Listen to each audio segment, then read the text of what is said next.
Kayo po ba naniniwala na yung damdamin ng taong bayan magiging factor sa pagdedesisyon ng mga impeachment judges dito sa trial na ito? Naniniwala po ako. Naalala nyo po na nung hearing namin po sa yung lumabas po yung mga AMLAC na reports, kung nung dinidiscuss po yun at habang nandun po kami sa loob ng Kongreso sa hearing, magugulat po kayo. Parang may malamig na hangin na pumasok sa loob ng halls ng People's Center. Parang ang tahimik na parang may buzz sa crowd na parang, parang gano'n. Medyo nag-iba po talaga yung tema after nung nailabas po yung mga reports na yun. Talagang, kumbaga, pati yung reaction, pati yung mga survey po ng taong bayan, parang, kailangan maraming bilyon-bilyon na katanungan na po yung kailangan na sagutin tungkol dyan. So kung ganun po ang inyong paniniwala, naniniwala din kayo na hindi lamang ito battle of evidences o battle of facts, kung hindi battle pa rin para sa winning the hearts and minds ng mga Pilipino. Again, siguro po yung kaalaman, yung sagot, yun po ang magkukumbinsi po sa taong bayan at yun po magmumulat sa mata ng lahat na magiging membro ng trial na yan at magpa-participate sa trial na yan. At the end of the day, naniniwala tayo na malakas yung ebidensya, na may conviction. Pero kung hindi man makonvict at mabuksan po lahat yan, taong bayan na po yung magdidesisyon sa mga susunod na hakbang o masusunod na araw at sa darating na eleksyon. So kung malaking factor sa pagdedesisyon ay yung damdamin ng taong bayan, so papatak tayo sa political category. So kung ang depensa ay galagay sa political category, malamang maglalabas ng ibang issue para hindi mapag-usapan at hindi mag-sink in sa mga tao ang tunay na issue ng na tatalakay sa impeachment trial. Tama po ba? Tama yun. Ina-anticipate din po natin yun. Kasi nga, hindi lang to, parang hindi lang po judicial to, political exercise po to. So, ine-expect po natin na, kung makikita nyo po, ang dami na po nangyari. Ang dami na po nangyari. Kung ano-anong distraction, kung anong smoke screen. Sabi ko, ang daming playoff games. Pero wala lahat yan. Doon tayo sa NBA Finals. Focus lang tayo sa impeachment trial. Yun ang number one po na inaantabayanan. Yun po ang number one na kailangang sagutin. Yun po ang inaantay. Kaya mas magandang tapusin na rin. Matuldukan na. Para, balik tayo sa trabaho. Tignan natin kung ano mangyayari sa mga susunod after this. Para po, kasi 19th Congress pa po yan eh. So, it's an accountability measure. It's an accountability exercise. So, we get the answers after the trial. So, yung mga, isa-isahin po natin kung ano yung pwede sinasabing distractions. Yung pong 18 ba, ito tinuturing yung distraction para hindi ma-focus ang tao doon sa impeachment? Medyo nakakatawa, pero hindi ko alam saan nila pinagkukuha yung mga kung ano-ano mga binabato nila. Pero meron trend nandun lahat ng mga BFF ng Vice President. Nandun lahat ng mga ayaw nilang tao. Nandun po lahat yung mga members ng Justice. Nandun po lahat yung members ng Quadcom. Nandun po lahat ng House Leaders. Pati sa Senado, yung mga inaakala nilang hindi nila masyado kasama, pero pagkasama na nila, alisin na nila sa listahan. So, flip-flop po talaga eh. Hindi ko alam kung sasagutin nyo. Baka maka-answer kayo. Ilan ang namatay sa Lindol? 78. Pero pag tinignan na social media, pinag-uusapan yung 2 namatay. Medyo ano nga po. Naging parte na po lahat yan ng mundo natin ngayon, yung pang-apat na media, yung social media. No? So, ang susi lang po dyan, kailangan mas mag-discern ng tao. Sabi, fact-checking po talaga, importante po yun. Pero sabi ko nga, yung mga tumutulong naman saka sumusuporta, hindi mo na kailangan isipin yun. Paninira na lang po saka pag-exaggerate eh.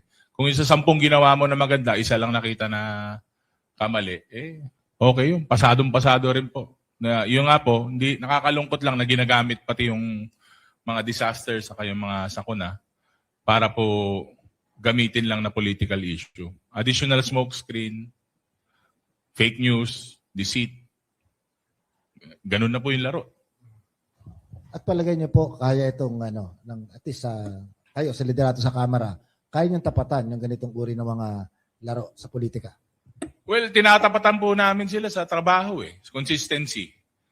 Kasi napansin po namin yung mga nanggugulo, destabilizers, yung mga magulo dyan, wala po silang direksyon Para sabi ko nga, minsan digital chismis, digital fake news.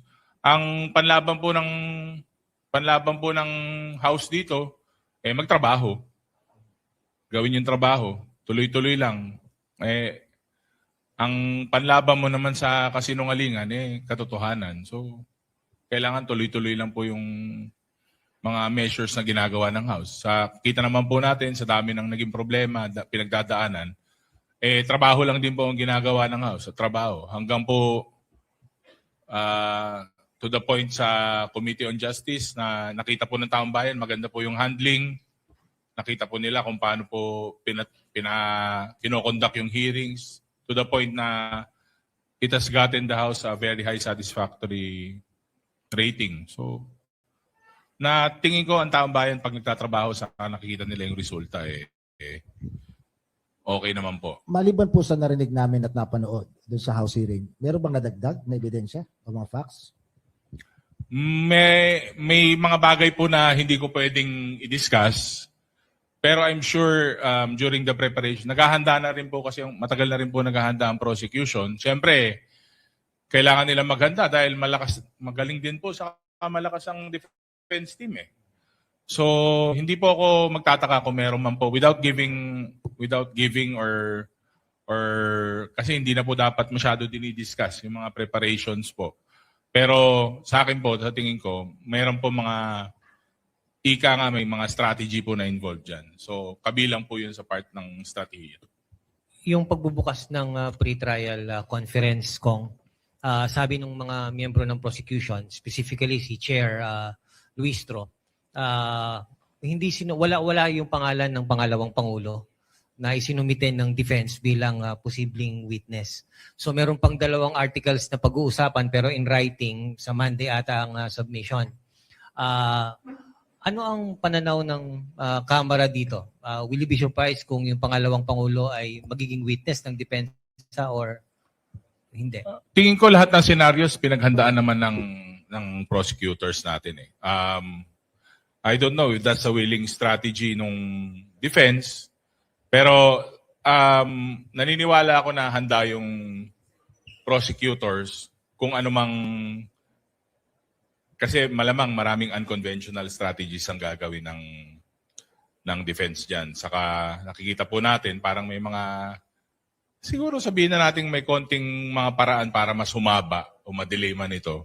Pero nakahanda po yung prosecutors natin. They're very well prepared. Without commenting too much. Kasi ako naman po, sumusuporta lang din naman po ako sa prosecutors. Meron po kami mga spokesperson na mas makakabigay po ng detalyado na facts. Pero sa palagay ko po, sa pag nakikita ko po sila, may individual preparations po sila, saka may group preparations po per article. Isegue ko lang yung susunod na tanong ko. Kayo ay kinatawan ng mga mamamayan. Yun ang trabaho po ninyo. Sinabi natin kanina, nagkasundo tayo na itong nakalaang survey, lumalabas na 8 sa bawat 10 Pilipino ay nagtutulak para maumpisahan na yung trial. Sa pagtataya po ba ninyo, sa tingin ninyo, matatanggap ng ganong karaming mga Pilipino kung ang resulta ng magiging trial ay papabor sa pangalawang Pangulo? Ang basa ko po yung 8 out of 10 na yon, ang gusto nila maumpisahan para masagot. Kung ano man yung resulta, sa tingin ko, tatanggapin naman po ng taong bayan yon.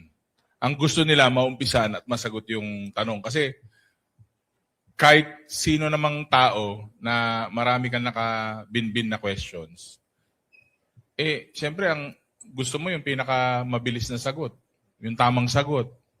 Wala naman po sa atin na may gusto na ang dami mong tanong, wala ka nakuha sagot, hindi ka pinansin, umalis na lang.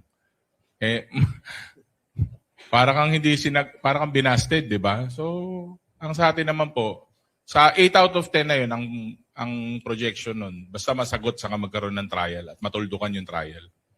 May decision.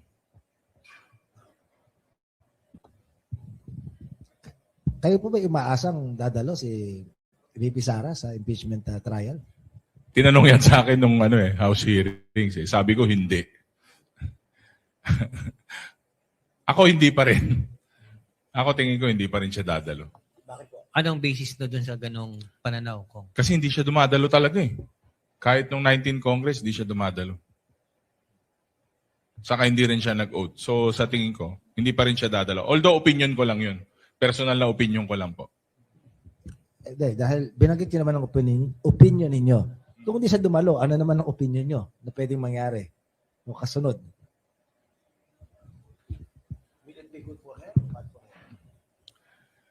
May ano kasi yan may kaakibat na strategy yan yung sa hindi pagdalo, hindi pag-comment, hindi pagpansin.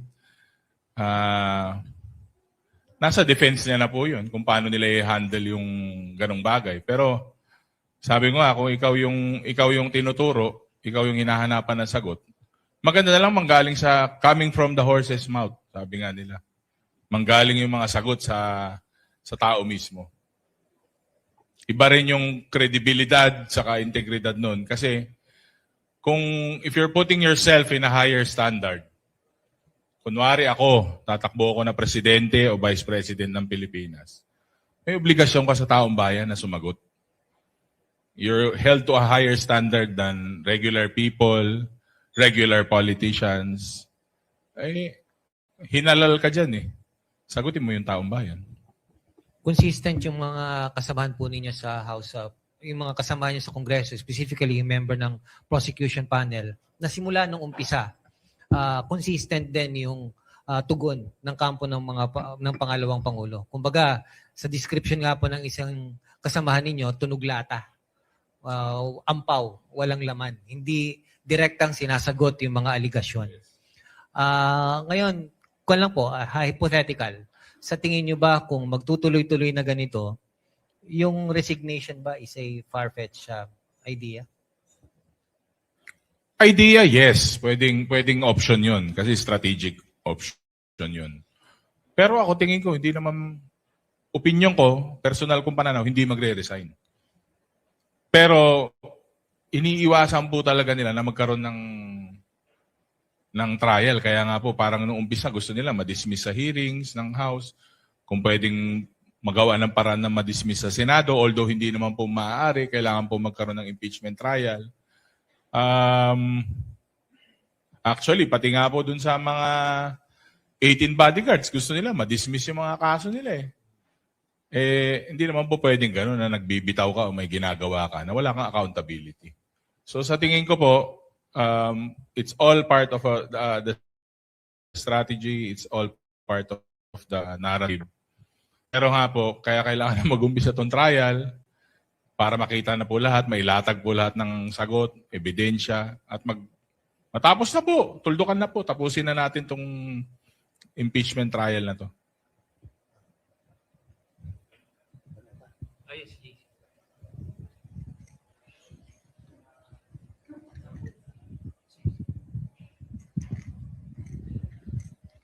Kung ako po si JC Cosica from TV5, may mga groups po na nag-express ng concern po nila doon sa possibility na maging presiding officer si Senator Cheese Escudero following what happened last year. Ano pong thoughts ng Kamara on that possibility? Well, nasa Senate kasi yun, no? Pero ako naman, nanonood ako ng news nung mga nakarang araw, parang may mga grupo nga po na parang hindi masyado masaya. Siyempre, from the technical side, ang dami nagsasabi, hindi naman pwede namang hindi abogado, pwedeng abogado. Pero syempre, quasi-judicial yan eh. 'Di ba? Parang impeachment court ka. Impeachment court ka. So, titignan mo pa rin yung qualifications kahit papano. And yun nga, marami po nagsasabi na bakit hindi si Senator Kiko. So ako naman, syempre maghihimay lang ako ng details. Hindi naman po akong magdidesisyon, di ba? Ang nakita ko lang po na parang edge ni Senator Cheese is karamihan po nung impeachment rules, yung IRR pla, karamihan po nun siya ang sumulat at siya ang nag-amend. So kumbaga, mas kabisado niya yung rules. Kung maaalala niyo po dati si Senator Enrile, di ba? Parang anong tanungin mo sa kanya, parang siya eh, ChatGPT. Sasagot niya agad yung mga tanong ng mga pinakamagagaling saka pinakamalulupit na defense saka prosecutors dati. So, ako naman, yun lang yung paghimay ko. Yun lang ang nakikita kong edge niya. I mean, he's really a good lawyer, pero the mere fact na marami po siyang ambag dun, yun lang po nakikita kong difference from the others.